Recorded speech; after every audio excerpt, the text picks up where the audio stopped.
Nah, lo akhir pekannya ngapain? Penasaran nggak sih? Kijai.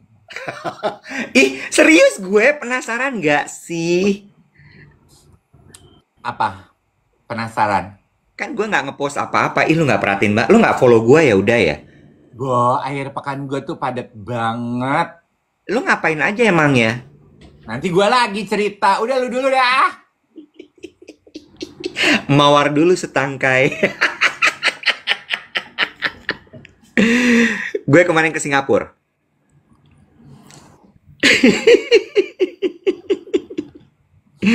Gue berangkat Jumat sore pulang kantor. Makanya gue nggak datang ke acaranya Mas Emil. Hmm. Gitu. Dalam rangka apa nih Singaparna? Dalam rangkanya nggak perlu gue ceritain. Oke. Ya, jadi intinya sih Ya gue nanya aja bentuk perhatian. Apa lu melukat, disiram pakai airnya merlion, apa bagaimana gitu kan? kebetulan gue latihan triathlon berenang di danau depannya Merlion itu. Ih, wow. Citra. Open water training. Jauh banget. Tapi kemarin itu gila loh. The world is not okay, Dave. What do you mean? It's crazy. Kemarin kita tahu kan bahwa Singapura itu adalah salah satu kota, bukan salah satu kota, bahkan dia adalah kota termahal di dunia. Now, yes. Now yes, crazy. It's crazy expensive gitu ya. Terus sampai dan gue berkunjung ke teman-teman gue. Mereka bekerja di fast moving consumer goods (FMCG) yang hebat deh. Mereka umurnya belum 35 tahun, Dave. Hmm. Mereka udah dijadikan expat di Singapura. Ih, hebat ya. Orang Indonesia. Gila ya. Jadi karena mereka sangat berprestasi, terus kemudian mereka kemudian oleh perusahaannya ditunjuk menjadi ekspat di Singapura untuk mengatur beberapa negara di bawah mereka. Jadi bukan cuma Indonesia lagi, karena kan Singapura kantor regional kan. Ya. Terus gue cerita gitu, kita bahas diskusi banyak lah, masalah mulai dari kayak diskusi sales menurun, terus kemudian ngomongin judi online yang kemarin kita bahas juga di siaran pagi kita. Terus ngomongin juga kayak biaya hidup gitu ya. Terus kemudian gue ngobrol juga sama supir taksi, Hmm. supir Grab, Gokar segala macam kan di Singapura ada Gokar. Mereka bilang, "Oh, it's crazy tough." Mereka bilang gitu. Bahwa dunia itu teman-teman gue tuh juga bilang bahwa karena kondisinya sekarang sangat berat sekali, daya beli menurun. Hmm. Daya beli menurun, maka sales akhirnya turun. Karena kan kalau di perusahaan sales pasti harus selalu naik kan. Ini tuh benar-benar nggak kebeli gitu. Terus kemudian juga supir Grab, taksi itu bilang bahwa gila, gue itu benar-benar udah nggak tahu mesti kerja kayak apa lagi Hmm. untuk bisa nutup biaya bensin. Hmm. Karena bensin tuh mahal sekali. Jadi ibaratnya gini, Bu, mereka narik taksi, Gokar, Grab segala macem, itu 12 jam kerja mungkin dapatnya sekitar 150 dolaran. Hmm. 8 8 atau 12 gitu. Gua agak agak lupa. Biaya bensinnya 100 dolar. Hmm. Jadi dia cuma untung 12 dolar. Gila ya. Sementara makan di Hawker, Hawker tuh pinggir jalan. Hmm. Gerobak. Nggak gerobak. Hawker tuh kayak Maxwell gitu-gitu loh, yang Pujasera. Hmm. Puja Sera. Jajanan serba ada. Itu 12 dolaran, 10 dolaran. Karena makan itu 7 dolar. Terus kemudian minumnya 3 dolaran. Hmm. So it's 10. Hmm. Berarti dia cuma bawa pulang uang 2 dolar, Bu. Yuk lu. Kebayang nggak lo? Seberat itu hidup gitu. Hmm. Terus gue cuman gini, gila ya. Dengan kondisi seperti ini tuh memang kita bener-bener harus sadar-sadar diri, tau nggak lo? Ya. Oh, menurut lo nih ya, kan kalau kemarin kita agak sedikit merunut, kayaknya di Indonesia ekonomi menurun itu selain inflasi adalah yang kita bilang kan, saat lagi susah, daya belinya juga turun karena judol, pinjol. Lah kalau di Singapura kenapa tuh? Memang berat aja, Bo. Hmm. Karena gue nggak tahu ya, Singapura itu kan dia kan memposisikan diri negaranya sebagai hub kan. Mm-mm. Pintu gerbang dari utara menuju ke selatan itu kan ditaruhnya di Singapura. Mm. That's why kantor regional banyak di sana kan. Mm-mm. Jadi barang-barang dari Amerika, Eropa, Cina tuh biasanya akan ke Singapura dulu, dari Singapura baru disebar tuh. Mau ke Asia Tenggara, mau ke Australia, mau ke Oceania, itu dari Singapura biasanya. Mm. Nah, ya yang di atas itu artinya lagi berantakan semuanya. Okay. Ada perang, Mm. ya. Abis Rusia kan perang yang Palestina Israel itu kan. Mm. So akhirnya ya kena semua ke bawah gitu. Ya. Ya kembali sebuah ajakan untuk lebih bijaksana in spending money ya. Mhm. Spending money kan juga berarti ini adalah sebuah ajakan juga untuk lebih memaknai pekerjaan lo setiap hari. Karena melalui pekerjaan itu adalah kendaraan lo untuk menghasilkan, Ya, ya kan? ya, Lagi susah memang ya, cari uang. Lo yang masih punya pekerjaan, ayo atuh kita kerjakan pekerjaan kita sepenuh hati, dengan ya, penuh makna, ya ya, kan, 100%, sehingga ya. orang yang meng-hire kita juga happy, kelihatan, ih, iya kan, dia melakukan pekerjaannya 100% nih, excellent service in what we Yes. do. Yes. Itu yang lo bilang tadi ceritanya Mas Tantowi gitu ya, bahwa ya mungkin Mas Tantowi tadi konteksnya adalah soal menjadi MC, itu uang mudah segala macam gitu. Tapi itu menurut gue bisa di-apply ke semua pekerjaan sih. Mm-mm, Ya, maksud gue kayak lu dikasih segitu, lu nikmatin banget deh. mm-mm, Lu bener-bener total di situ. mm-mm, Karena memang memang dunia lagi nggak baik-baik aja, dan karena dengan dunia lagi nggak baik-baik aja, akhirnya juga manusianya menjadi tidak baik-baik aja. mm-mm. Nah, habis itu pulang dong. True. That's true. Ya, manusianya jadi nggak baik-baik aja, Bo. Makanya ada yang kena mental lah, depresi lah, segala macam. Terus di pesawat tuh gue mikir gitu. Gue baca majalah, gue baca apa. Pesawat tuh kan selalu momen dimana lo matiin handphone, lo nggak ngapa-ngapain kan. Mm-mm. Jadi lo tuh bener-bener kayak lo berdiskusi sama diri lo. Iya, di pesawat itu adalah captive audience, Yes, yes. ya kan? It's really nice. It's really Iya, good. lu bengong gitu, ngeliatin langit, terus kalau bosan lu buka jendela. Ya, sedot dong. Terus gue mikir gini gitu ya, dengan ngeliatin si teman-teman gue yang masih sangat muda itu udah jadi expat segala macam. Gue berteman sama mereka kan udah lumayan lama ya, ada sekitar 5 tahunan gitu. Dan gue melihat mereka tumbuh. Bener-bener dari yang level manager, naik senior manager, jadi director, terus sekarang mereka jadi expat, dan gue yakin setelah ini karir juga akan tumbuh lagi gitu ya.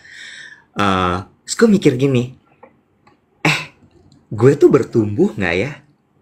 Hmm. You know, gue cuma mikir gini, gue bertumbuh nggak ya? Terus abis itu, gue juga berpikir bahwa bertumbuh itu ternyata aspeknya ada banyak dalam hidup. Hmm. Tidak hanya karir, tidak hanya materi. Misalnya gini ya, lo tadinya tinggal di rumah 3x4. Hmm. Terus lo bertumbuh, kemudian lo jadi punya rumah dengan ukuran 6x8, 6x4. Hmm. Itu kan bertumbuh. Lo tadinya naik motor, kemudian lo jadi naik mobil. Hmm. Itu bertumbuh. Itu dari materi ya. Hmm. Lalu kemudian ke karir. Karir Hmm. lo bertumbuh nggak? Hmm. Lalu kemudian ada lagi yang sifatnya intangible. Hmm. Mindset. Ya. Mindset lo bertumbuh nggak? Hmm. Ya, jadi terus gue gini, gue udah lama ya nggak ngelakuin self audit, Hmm. right? Self audit tuh menurut gue, wow, it's important loh Oke. untuk lo mengaudit gitu. Gue bertumbuh nggak ya sebenarnya? Tapi ada yang jadi gong dari pemikiran gue. Apa tuh? Oke, guenya bertumbuh, Hmm. ya bertumbuh nih. Oke, gue punya tabungan bertambah, pekerjaan gue menjadi lebih baik, pemahaman gue akan hidup menjadi lebih baik. Orang-orang di sekeliling lo bertumbuh atau tidak? Hmm. Dan ketika ternyata orang-orang di sekeliling lo tidak bertumbuh, bisa jadi itu yang membuat lo jadi frustrasi. Hmm. Lo udah belajar segala macam, lo sudah membuka berbagai macam layer dalam hidup, Hmm. orang-orang di sekeliling lo masih ada di situ-situ aja. Hmm. Sehingga ketika lo berbicara, lo menyampaikan pemikiran lo Hmm. memberikan pemahaman, lo nggak ada yang ngerti. Hmm. Dan Ya. di situ lo jadi cranky. Kayak, ini orang gimana sih? Hmm. To the Nah, point, lo jadi frustrasi. ya. Kalau itu berarti you have outgrown your surroundings. Ya, Tapi ya. yang juga mungkin layak kita obrolin adalah kan baiknya sih ketika kita bertumbuh, ketika kita melakukan self audit gitu ya. Lu bertanya, berkembang apa enggak, lu bertumbuh apa enggak. Lu juga, pertumbuhan itu juga buat gue adalah faktor yang harus lu pertimbangkan adalah seberapa besar impact yang sudah lu berikan kepada orang-orang di sekeliling lo.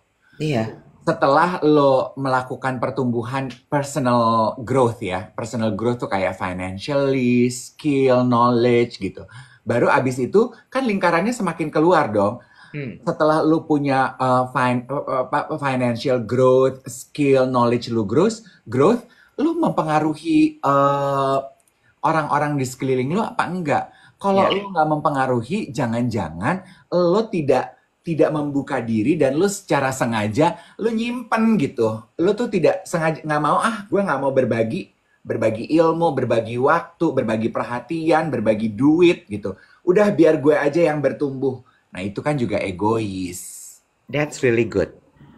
Hmm. Tapi kemudian jadi pertanyaan, gimana kalau orang-orangnya menolak? Nah, Ya kan? Karena ada loh yang kemudian ketika lo berusaha untuk menyampaikan pemikiran lo mengajak mereka untuk bertumbuh, merekanya nggak mau. yes. Ada kan? Iya. Nah, itu yang kemudian menjadi pertanyaan gong dari perjalanan gue kemarin. Nah, kalau itu juga Belum boleh dikeluarin gongnya. apa? Belum boleh dikeluarin gongnya. Dari tadi lu udah ngegong 2 kali. Emosi lagi.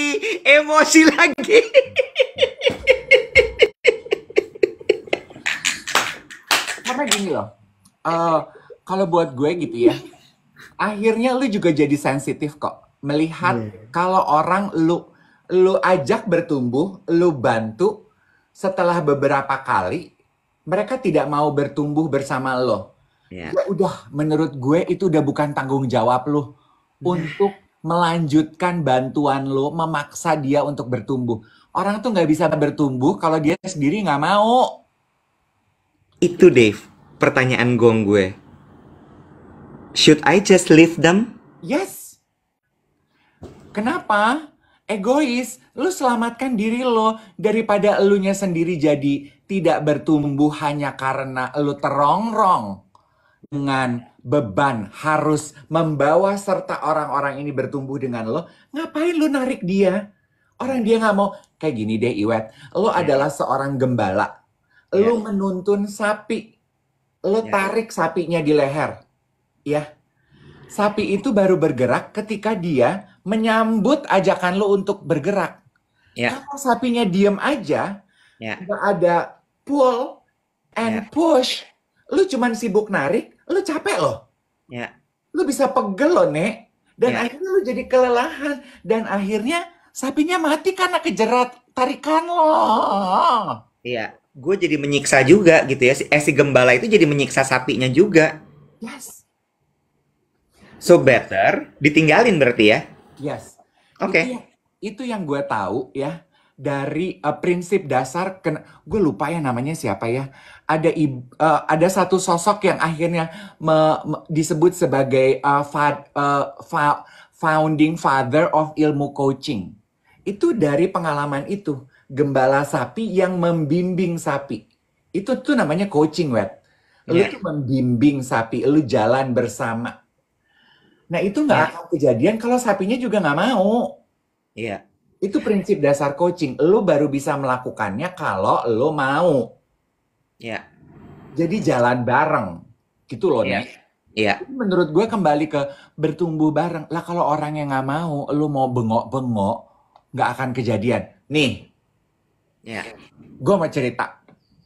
Sebelum lo cerita, gue cuma mau bilang.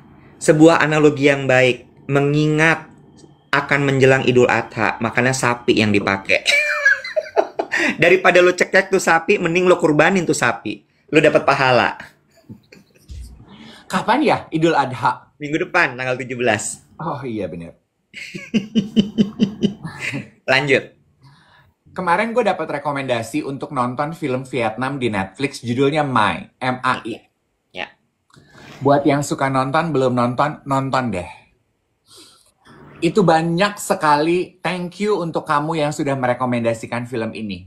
Ya. Ini banyak sekali subliminal message. Ih, hyaluronic apa, Bu? Hyaluronic acid. Lu salah juga, bukan itu. Hyaluronic. Bodoh. Oke, kenapa subliminal message-nya? Salah satunya adalah, supaya tidak spoiler, yang nyambung dengan bahasan lo. Tokoh sentral dari film ini yang namanya Mai, M-I-I, ya. Tokoh sentralnya ini, dia punya luka batin hidupnya yang dipicu oleh bapaknya. Oke? On the surface, lo harus nonton. Gue gak mau jadi spoiler karena bagus sekali layer per layernya. Mendingan lo nonton dulu baru kita bahas. Salah satunya adalah bapaknya ini tukang judi, Wet. Jadi si anak ini sepanjang dia mulai bekerja itu cuman buat ngelunasi hutang judi bapaknya. Kebayang. Akhirnya sampai dengan ia tutup usia, ya udah cuman terlilit hutang judi. Ya. Apakah bapaknya mau berubah? Mau. Ya. Ketika dia terlilit, lagi susah, didatengin rentenir, digebukin orang, I want to change, please help me, this is my last time, this is my last time. Ya. Anaknya bayarin. A certain period of time berlanjut, Diulang. judi lagi. Nah itu menurut gue contoh orang yang nggak mau diajak bertumbuh bersama. Nah lu mesti bilang apa kalau dapat yang kayak begitu? Ya. Apa kira-kira glutathione dan juga niacinamide dari film ini? Nah, glutathione fluoride yang bisa aku pelajari dari film ini adalah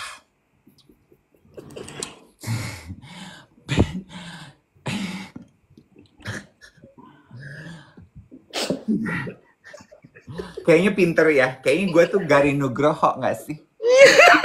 Ya, Nia Dinata nih lagi diskusi membedah film ya. Ya. Kayaknya kita tuh talk show di Taman Ismail Marzuki dengan anak-anak Institut Kesenian Jakarta gitu ya. Ya. Paham?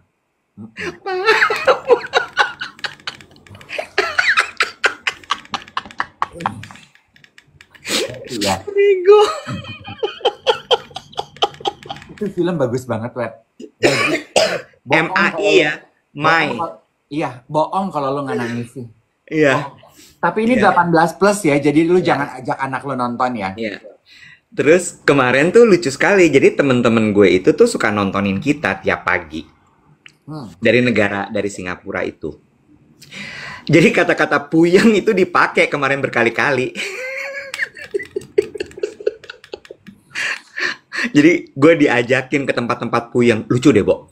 Salah satu dari mereka tinggalnya adalah di shop house. Apaan tuh? Aduh, ruko gampangnya. Lo tahu kalau di Singapura kan ada yang kayak rumah-rumah yang bawahnya toko, atasnya rumah. Ya, ruko. Dia tinggalnya di tempat kayak gitu, apartemennya. Oh. Kan kondo, lucu banget. Oh, namanya shop house. Shop house di Chinatown. Jadi benar di tengah-tengah di antara toko-toko gitu segala macam itu ada satu tempat tinggal, satu bangunan yang memang tempat tinggal. Oh, itu sentralnya anak-anak puyeng Singapura. Nah. Itu dah ya. Haji Lane, barbar kecil apalah, Chinatown, tinggal di shop house. Terus yang satu gini, puyeng nih, tinggal di sini. Itu epicentrum pusat gempa ya, anak-anak puyeng Singapura. Yang lo masuk situ tuh lo, aduh ini sih udah vertigo, ini udah vertigo. Kepuyengan demi kepuyengan.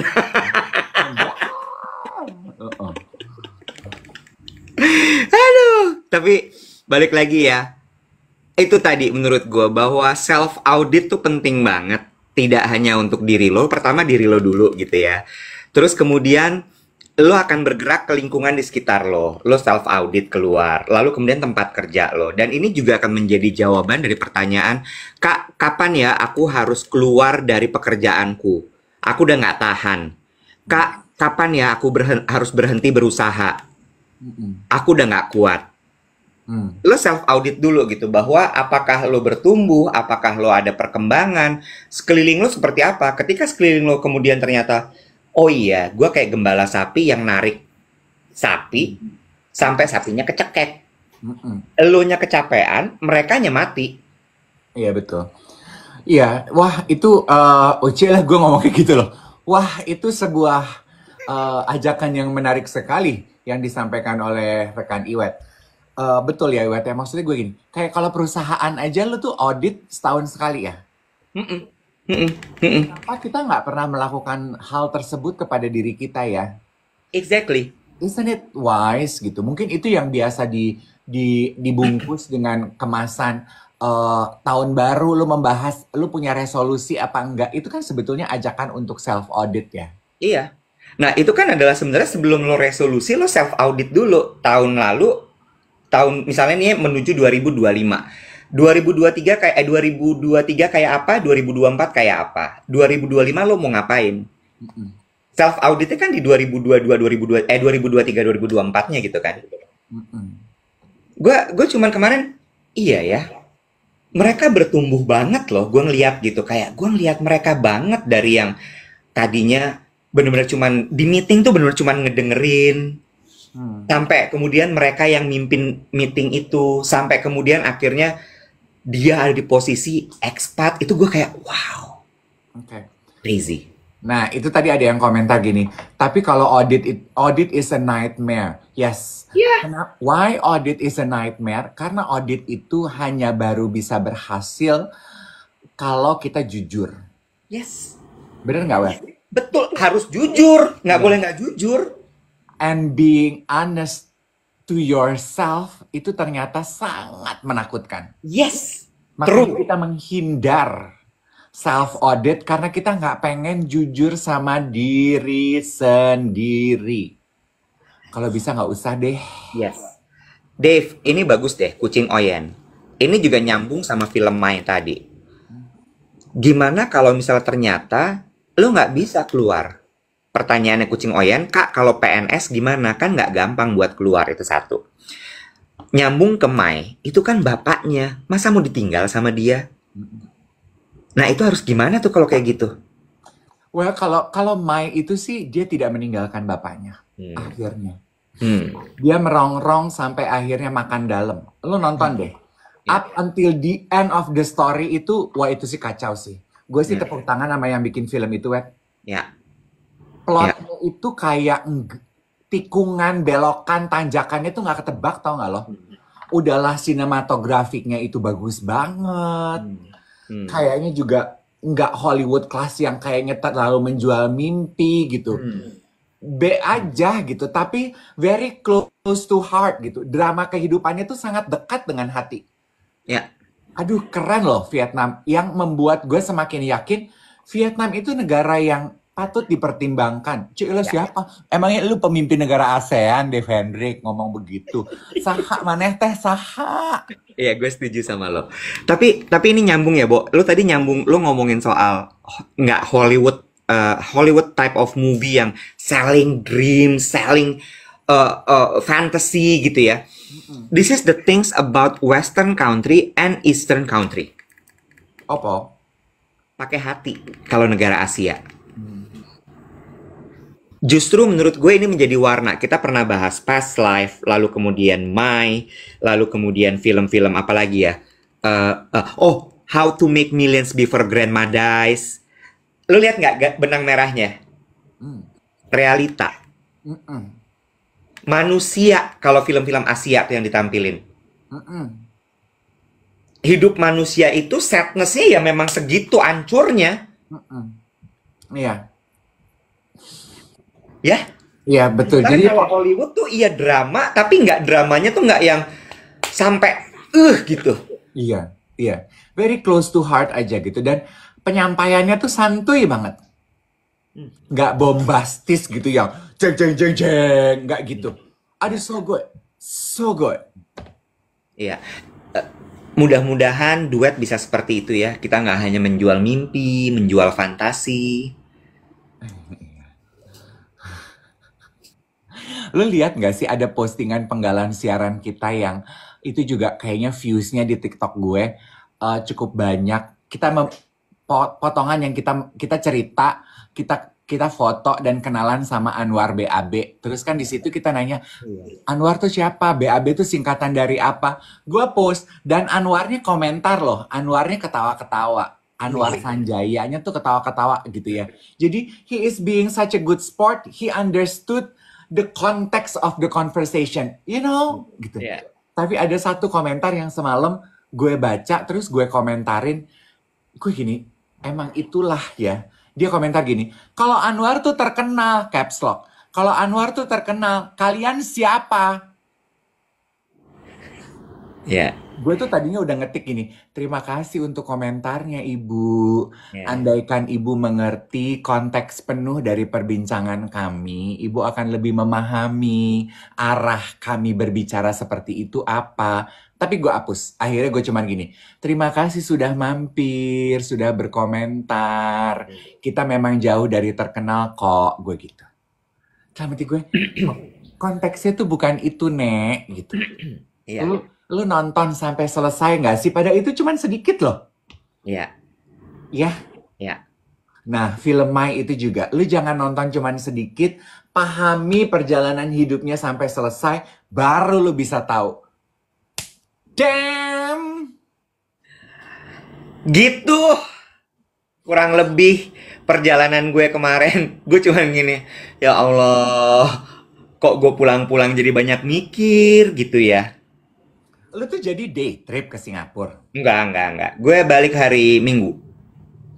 Oh. Terus lucu deh, kan gue pulang sama satu teman gue juga, yang kita grup yang sama lah, cuman dia memang masih di Indonesia, belum tidak tinggal di luar negeri. Terus kita kepisah duduknya. Terus udah gitu pas mau lagi ngantri mau turun gitu, dia WhatsApp gue. Dia bilang gini, ada yang Google elu. Jadi kan dia duduk gitu kan, berdiri gitu kan. Dia kan berdiri gitu kan, nunggu ngantri mau keluar dari pesawat. Terus udah gitu dia ngeliat gitu. Lagi di Google gue katanya. Ya kasih lo gitu ya. Kayaknya gini, bener nggak sih itu dia? Coba kita cek. Oh iya bener. Betul. Betul, gue tuh juga bermaksud, tadi kan ada yang bilang gini, makanya menikmati konten itu jangan sambil scrolling, jangan terburu-buru, be present gitu, nikmati, cerna, kunyah, baru lo mengambil keputusan. Itu sama kayak kasus yang lagi viral kemarin. Ya, gue juga ingin ikut berkomentar mengenai itu, tapi kayaknya waktunya udah mepet, itu kita simpan buat besok aja. Dikit masih bisa ini. Mau sekarang aja?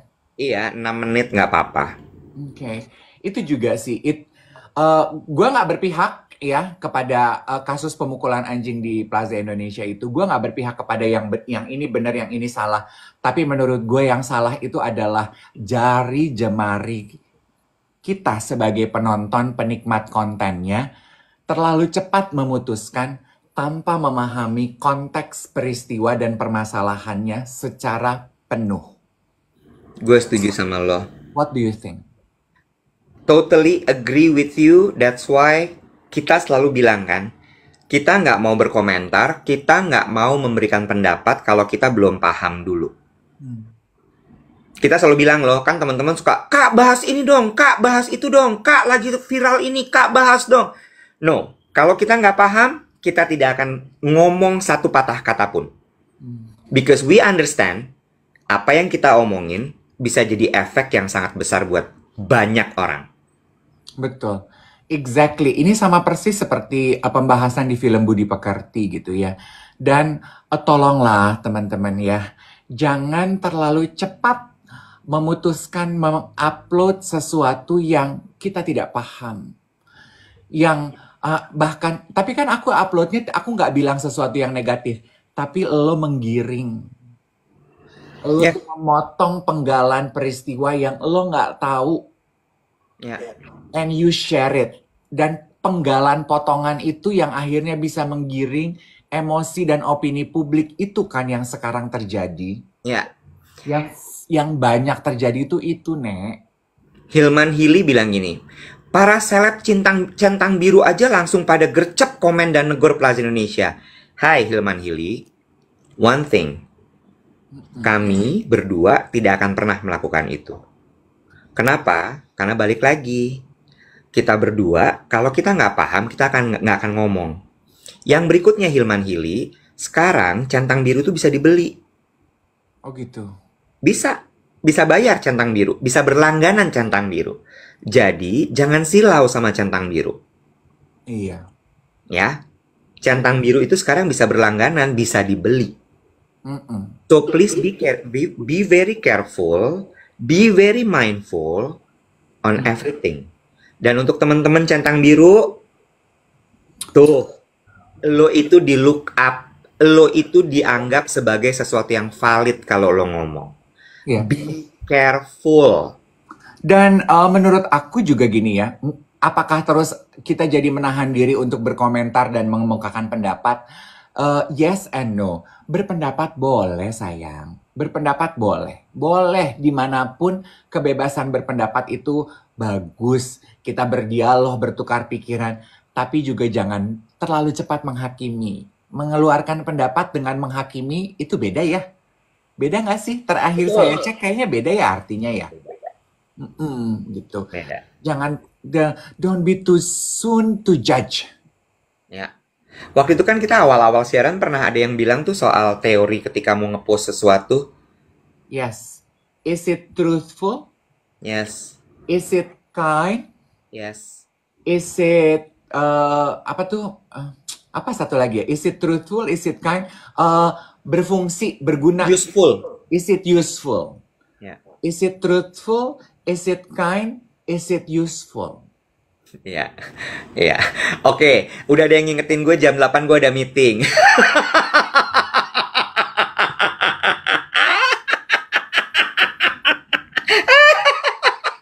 Dia masuk ke sini, dia udah tahu banget. Anjrit nih orang masih ngemeng, jam 8 gue udah mesti present. Tegang dia. Dia sampai gini, sayang pakai caps lock. Kita Karena dia ngelihat katanya, ini temen siarannya si Botak masih tanda-tandanya belum tarik brake rem parkir, masih sibuk koma gitu ya. Tenang, Iwet itu Superman kok. Dibuka piyamanya dia udah baju kerja. caps lock pakai kata sayang. Lu meeting di mana sih sayang? Online. Oh, on the line. On the line. Aduh. Ya udah.